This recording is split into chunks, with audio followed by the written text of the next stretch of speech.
Hello guys, welcome to our channel. ఈ రోజు మనం చేసుకుంది మునగాకు అండ్ కరివేపాకు పొడి.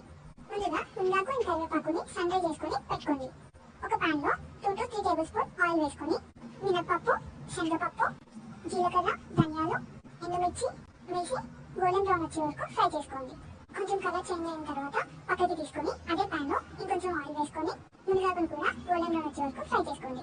సేమ్ అలానే కరివేపాకును కూడా వేసుకొని ఫ్రై చేసుకొని పక్కకి తీసుకోండి. 10 minutes కూల్ అవ్వనివ్వండి.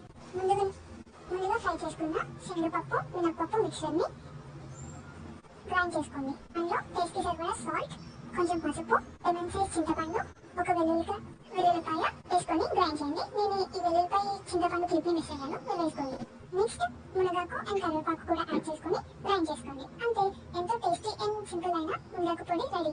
ఇది ఐరన్ రిచ్ ఫుడ్, మన హెయిర్కి మంచిది అండ్ స్కిన్కి కూడా మంచిది. ఐరన్ డెఫిషియన్సీ ఉన్న వాళ్ళు ట్రై చేస్తే చాలా బెటర్.